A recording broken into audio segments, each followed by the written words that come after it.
अच्छा, तो अब तक हम कर चुके हैं सिस्टम का जो है बिहेवियर, सिस्टम किस तरीके से मालूम करना है। फिर हमने एनालिसिस करे देखे सिस्टम के, ट्रांजिएंट एनालिसिस क्या होते हैं, जिसके अंदर बहुत सारे पैरामीटर्स थे।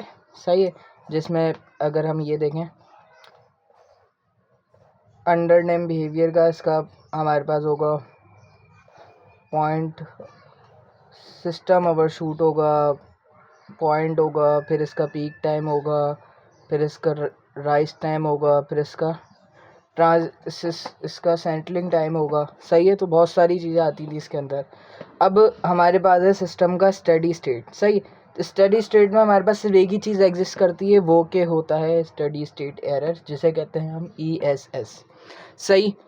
अच्छा, इसकी एक ये बात क्या है, ये इम्पोर्टेंट सी स्टेटमेंट है कि हम जो ना ओपन लूप सिस्टम यूज़ करते हैं, मतलब हमारे पास GOFS दिया जाता है। सही है, GOFS रिप्रेजेंटेशन है ओपन लूप ट्रांसफर फंक्शन की। सही है, और हमें स्टेडी स्टेट एरर मिलता है क्लोज लूप का, जिसको बुक वाले T(S) से डिनोट कर रहे होते हैं। सही, तो हम यूज़ करते हैं ओपन लूप और हमें आंसर मिल रहा होता है क्लोज लूप का। सही है, ये हमारे पास जो कंट्रोल डिज़ाइनिंग में भी सही है, एक जगह आएगा। खैर, अभी हमें सिस्टम का स्टेडी स्टेट एनालिसिस करना है, मतलब ESS मालूम करना है। हमारा बस मेन खाली एक ही ऑब्जेक्टिव होगा कि ESS कैसे फाइंड आउट करते हैं। अच्छा, हमने देखा था ट्रांजिएंट बिहेवियर जो होता है सिस्टम का, सही है, वो किस पे डिपेंड करता है, सिस्टम के ऑर्डर पे डिपेंड कर रहा होता है। कि सिस्टम का ऑर्डर 2 है तो उसका ट्रांजिएंट अलग होगा, बिहेवियर अलग होगा। सिस्टम का ऑर्डर 3 है तो उसका बिहेवियर अलग होगा, रिगार्डलेस ऑफ उसका टाइप कौन सी है। सही है, अगर सिस्टम सेकेंड ऑर्डर है, टाइप 1 है, और सिस्टम सेकेंड ऑर्डर टाइप 3 है, तो उसका ट्रांजिएंट बिहेवियर सेम होगा। सही है, और सिस्टम का स्टेडी बिहेवियर जो है वो हमारे पास टाइप पे डिपेंड करता है, रिगार्डलेस ऑफ ऑर्डर। सिस्टम का अगर ऑर्डर 2 है, ऑर्डर 4 है, सही है, लेकिन टाइप दोनों की सेम है, टाइप 2 है, तो सिस्टम का स्टेडी बिहेवियर सेम होगा। सही, यहाँ तक हमें ये बात पता है। सही है। अच्छा, ESS जो है ये टाइम डोमेन, मतलब टाइम इन्फिनिटी पे जाकर ना, कि टाइम इन्फिनिटी पे जाके तो सेटलिंग टाइम आ चुका होगा। सही है, फॉर एग्जांपल मैं इसको बोल देता हूँ दिस इज टाइम इन्फिनिटी है। ये हमारे पास कौन सी होती है, T(X). सही है, तो सिस्टम का यहाँ पे जो है ये जो होगा वो हमारे पास क्या होगा, ESS। सही है, एट T इन्फिनिटी। सही है, इसको हम मालूम करने के लिए यूज़ करते हैं फाइनल वैल्यू थ्योरम। ये लैप्लास का थ्योरम है। एक हमारे पास होता है इनिशियल वैल्यूम, वो हमारे पास T 0 पे मिल रहा होता है और S इन्फिनिटी पे होता है। सही है, इसका vice versa final value theorem है, जो हमारे पास T इन्फिनिटी पे होता है और S 0 पे होता है। सही है, लिमिट लगा देना, ये इसका हमारे पास फॉर्मूला है फाइनल वैल्यू थ्योरम का। सही है। अच्छा, ये फंक्शन हमारे पास क्या है, E(S). सही है, S हमारे पास क्या है, S डोमेन। सही है, अब ES की वैल्यू हम निकाल लेंगे। हमारे पास फॉर्मूला जो है क्लोज लूप और ट्रांसफर फंक्शन के कन्वर्जन का, या हम ब्लॉक डायग्राम से भी निकाल सकते हैं। क्या हमारे पास ये K है, ये हमारे पास R(S) सिस्टम का, यहाँ से हमारे पास आ रहा है Y(S) अगर सिस्टम का यूनिटी फीडबैक है। सही है, ये हमारे पास प्लांट है हमारा G(S), दिस इज Y(S), जो कि हमारे पास ये आ रहा है। सही, अब यहाँ से जो हमें मिल रहा है वो क्या हो रहा था, हमारे पास E(S). सही है, तो ये जो एरर सिग्नल है हमारे पास, ये फिर K से मल्टीप्लाई होगा, फिर ये G से, फिर Y से। इसको आप सॉल्व करोगे तो हमारे पास ES की वैल्यू आ जाएगी, ये R(S) 1 + KGS। सही है, मैंने निकाल के नहीं दिखा रहा, बहुत आसान सी चीज़ है कि हम बस इसको ES मल्टीप्लाई करेंगे K से, फिर G(S) से, हमारे पास क्या आ जाएगा, Y(S). फिर Y(S) की वैल्यू हम कैसे निकाल सकते हैं, Y(S) प्लस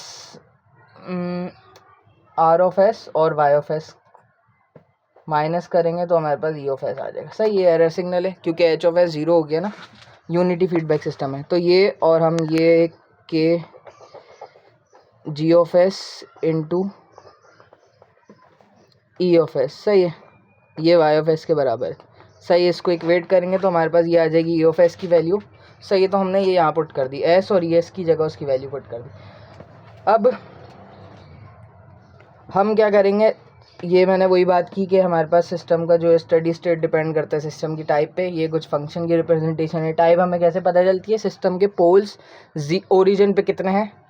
सही है, जैसे इसका पोल एक ओरिजिन पे, इसके 2 पोल ओरिजिन पे, इसके 3 पोल ओरिजिन पे। और एक और क्या चीज़ होती है सिस्टम में, इंटीग्रेटर कितने, मतलब 1/s कितने हैं सिस्टम के अंदर।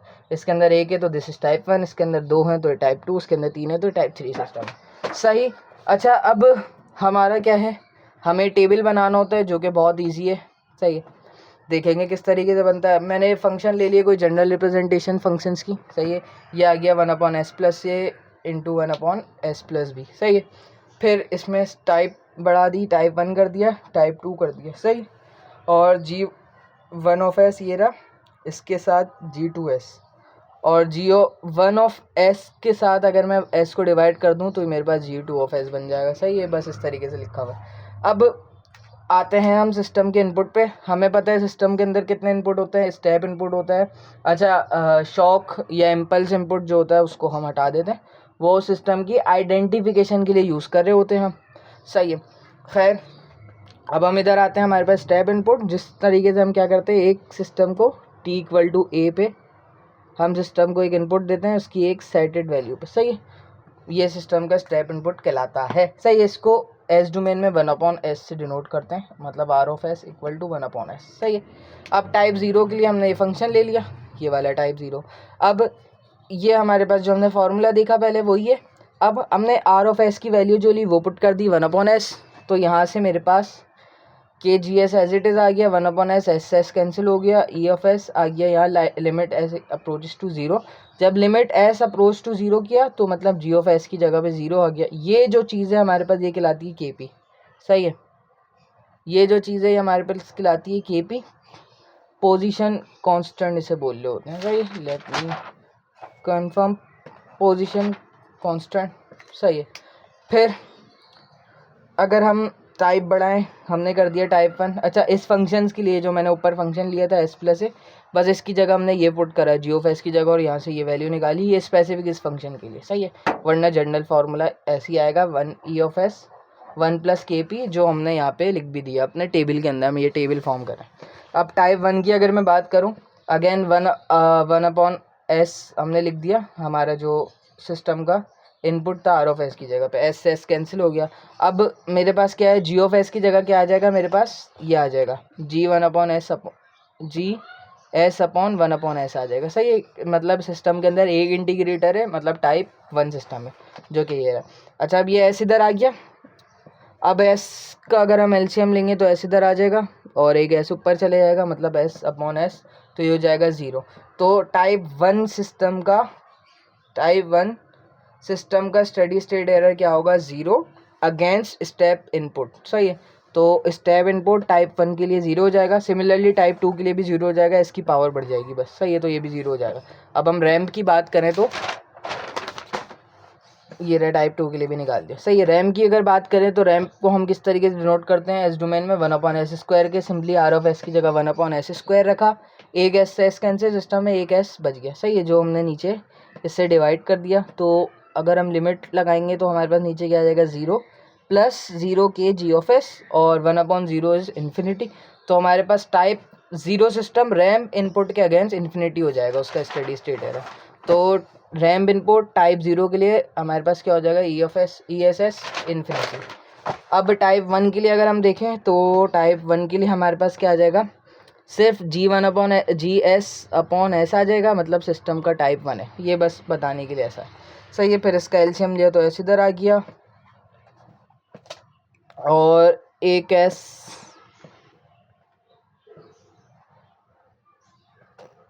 का LCM लिया, ये आ गया। सही है, क्या बचा फिर हमारे पास, 1/s + s kgs। सही है, जो कि हो गया, लिमिट हमने पुट करी 0, तो ये आ गया 0, और यहाँ पे s जो था वो उसके साथ आ गया था, जो डिवाइड में था s था वो ऊपर चले गया, और इसकी एक पावर से कैंसिल हो गया। तो हमारे पास क्या बचा, kg, और मतलब @s0, तो इसका हमारे पास kv आ जाएगा। इसको हम बोल देते हैं, इसको बोलते हैं हम वेलोसिटी कांस्टेंट। सही है, तो इसका फॉर्मूला क्या है, बस एक s का इजाफा हो गया। हमारे पास पहले क्या था, KP kg(s), यहाँ पे होगा s kg(s). सही है, तो ये kv हो जाएगा, और इसका फॉर्मूला क्या होगा, 1/kv। इसका फॉर्मूला क्या था, 1/1 + kp। और इसका हो जाएगा 1/kV। ये टाइप 1 के लिए अगेंस्ट रैम्प इनपुट, तो ये टाइप 1 के लिए अगेंस्ट रैम्प इनपुट आ गया। सही है। अब हम इसका टाइप 2 करेंगे तो उसका 0 आ जाएगा। सही है, वो निकाल के देख लेना, मैंने एज इट इज़ लिख दिया। अब पैराबोलिक की बात करें अगेंस्ट टाइप 1 के लिए। सही है, तो टाइप 1 के लिए हम लिखेंगे 1/s³ हो जाएगा, क्योंकि पैराबोलिक इनपुट है, इसका R(s) 1/s³ के बराबर होता है। हमने क्या करा, G(s)/s मतलब सिस्टम में एक इंटीग्रेटर है टाइप 1, तो हमारे पास क्या होगा, s² बन जाएगा, एक s कैंसिल हो जाएगा। सही है, तो एक s कैंसिल, क्या बचा, s² + s k G(s). सही है, अब हम इधर s पुट करेंगे तो 1/s जो कि 1/0 E(s) क्या आ गया हमारे पास, इन्फिनिटी आ गया। तो पैराबोलिक इनपुट ये हमारे पास हो जाएगा इन्फिनिटी पे। सही है, अब अगर हम देखें इसका s³ वाला, अब टाइप 2 वाला, तो हमारे पास यहाँ s² आ जाएगा, और जब यहाँ s² आ जाएगा, s² से s² कैंसिल हो जाएगा, तो क्या बच जाएगा 1/kgs और 1/kgs या 0 जिसे हम बोलते हैं अगर लिमिट पुट करें, तो ये हमारे पास कहलाएगा kp। सही है, k कहलाएगा, p हमारे पास पहला था। सही है, ka एक्सेलरेशन कांस्टेंट। सही है, तो टाइप 2 अगेंस्ट पैराबोलिक इनपुट।